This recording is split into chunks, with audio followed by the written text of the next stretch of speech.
So, today I'm going to be making a vegan cake into vegan cupcakes because tonight we're having something called our Earth Day kickoff here at the Boiler Green Initiative at Purdue University. So I'm going to be bringing the vegan food and I'm pretty psyched about that. So I'll be bringing 3 different flavors: classic white, red velvet, and dark chocolate fudge. Now, what I wanted to show you through doing this video is I'm actually making a form of diet cake.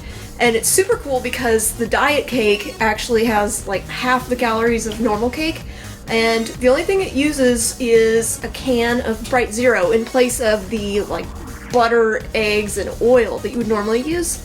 So it cuts the calories in half. It also happens to be vegan, and finally, it also happens to be performing acid-base chemistry. And that's what I want to talk to you about today.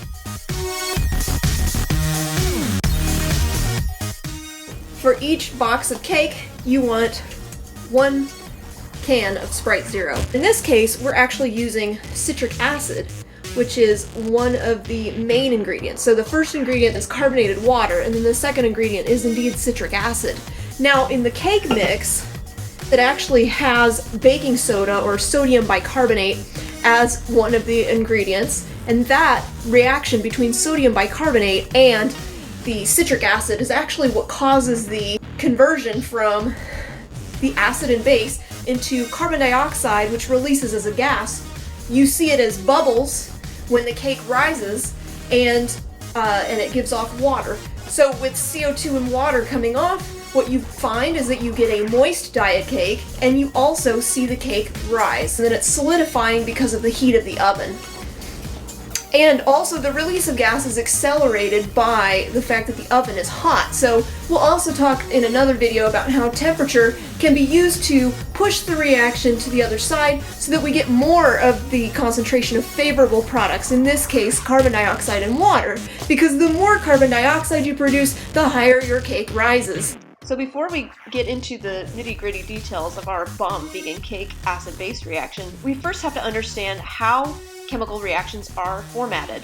So what you can expect to see on the left side is the reactants of a reaction. What you can expect to see on the right side of the reaction is the products. And what you can expect to see in the middle is some kind of arrow. So the reactants are separated with plus signs, and the arrow tells you which direction the reaction is going. If it's going in the forward direction, you'll see an arrow going from left to right. If you see a reaction going in the backwards direction, which we'll cover more in a video on Le Chatelier's principle and equilibrium, you would actually see the arrow go in the opposite direction, so go from right to left. And sometimes you would even see both arrows showing that both the forward reaction and the reverse reaction are proceeding at the same time. So that would be noted by an arrow going one way and an arrow going the other way.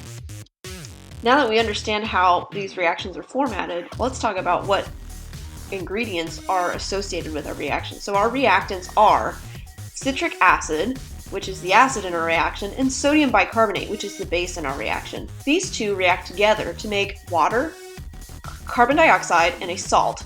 So this is our bomb vegan cake's acid-base reaction.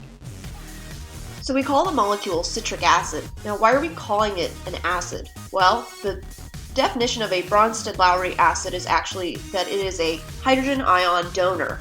That means that hydrogen has lost its electron and now it is positively charged, and it falls off of the molecule. The acid is readily able to let go of the hydrogen ion, and that way it can react with the base to form the products.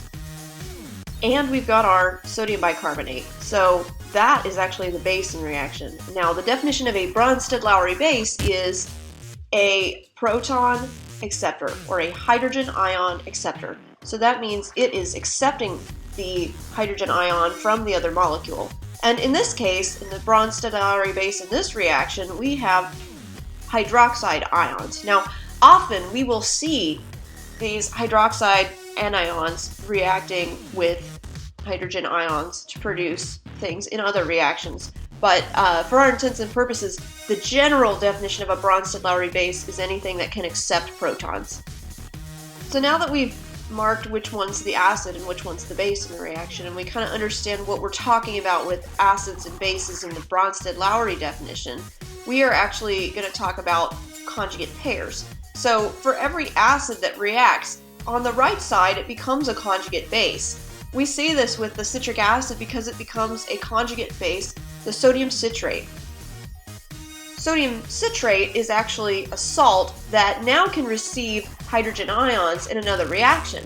So we call this the conjugate base because now it takes the form of a base moving forward in another reaction. And the same happens with our labeling our bases. So going from the left to the right, we see that the base actually becomes the form of a conjugate acid on the right side. Once it accepts the hydrogen ion from the acid, it now becomes an acid for a new reaction. So you can see this here as carbonic acid, or H2CO3. And the H2CO3, or carbonic acid, actually decomposes to see the gas evolving off when you make the cake. The hydrogen and oxygen come off to form the water, and then the carbon dioxide comes off as the gas. So it's kind of interesting. We'll talk more about why that actually happens thermodynamically, but for right now, just know that the conjugate acid of this particular reaction was comprised of the water and carbon dioxide that we saw coming off in the cake. So that's what we observed experimentally, but in reality, the carbonic acid is what's forming, and then the carbonic acid is decomposing into the carbon dioxide and water. This cake batter contains the sodium bicarbonate. I'm just going to pour it into the mixing bowl like this.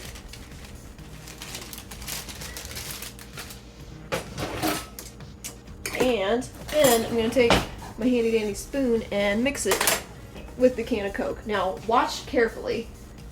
You're going to see something really awesome.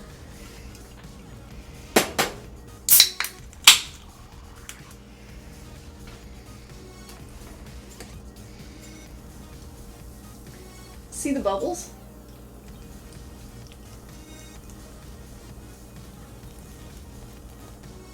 Now I gotta work quickly because the carbon dioxide is gonna come off pretty fast. But you can see like all of these bubbles, right?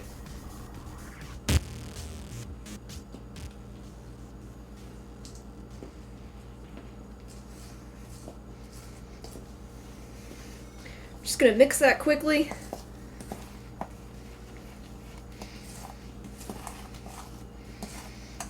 And actually, because I had forgotten to preheat my oven, I am sliding it into the fridge because that removes thermal energy from the system, keeping it from advancing to products.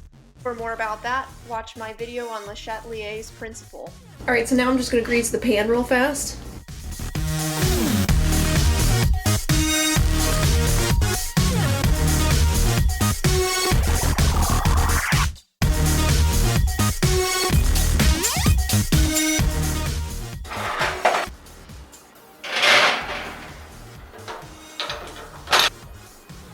Alright, and here they are, hot and fresh out the oven. Notice how much they've risen. So now I'm going to repeat this with the red velvet, and maybe I'll be able to show some better bubbles in the red velvet. Alright, here we go with red velvet.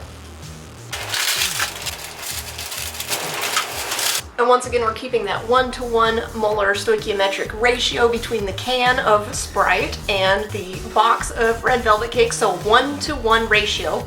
We'll get into more of the specifics of that in another video, and actually we'll break it down even further to understand how much moles of acid we are reacting with how many moles of base to produce the products.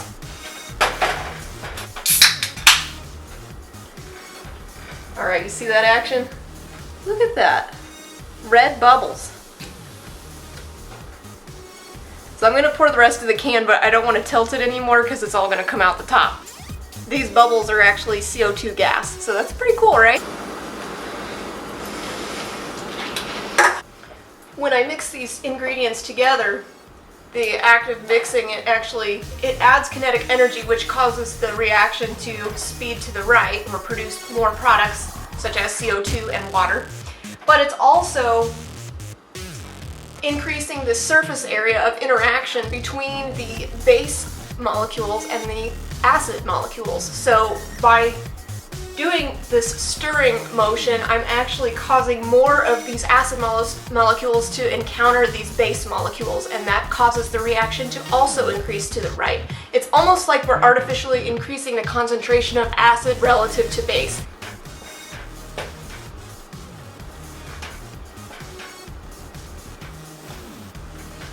And as you can see, again, from the beginning to the end, it actually rose quite a bit. And I think the change in color has something to do with just how much water there is. It probably dissolves the red food coloring that's in the batter, and that's what causes it to turn more red. Once again, while I'm waiting for my cupcake tray to cool, I'm actually putting it in the refrigerator so that I'm actually removing thermal energy from the reaction, so it's actually going to hinder the production of carbon dioxide and water by the removal of the thermal energy, since normally it takes thermal energy to enhance the speed of reaction. Now, oddly enough, there is actually so much soy used in the typical canned icing that you'll find at the grocery store that you can actually use almost any one of them. You just check the ingredients on the back and see if it contains any milk products. Sometimes it might say may contain milk ingredients, but it's not listed as a main ingredient. So for some vegans, they consider that fine. They still consider that a vegan product. For somebody who's lactose intolerant or maybe has a milk allergy, that might be more of an issue, but they're all vegan. So I'm gonna wait for these to cool, and then I'm gonna put my canned icing on the top. So basically, the summary of our experiment is that Bronsted-Lowry acids and bases, 1, react to form water and a salt. 2, the Bronsted-Lowry acid definition is that the acid is a hydrogen ion donor, and the base definition is that a Bronsted-Lowry base is a hydrogen ion acceptor. In this case, what's accepting the hydrogen ions is actually hydroxide ions. And then third and finally, we have this concept of conjugate pairs, where on the left side of the reaction, any acids change form in the reaction to form conjugate bases on the right side. And those conjugate bases can then go on in further reactions to do things the way the bases do. Now, the bases in the left side of the reaction change form in the reaction to form conjugate acids, and then they can go forward in other reactions and function as acids. Alright y'all, so that's an introduction to acids and bases. If you found this content helpful, please like and subscribe for more chemistry tutorials with feminine flair. I hope you have a great rest of your day.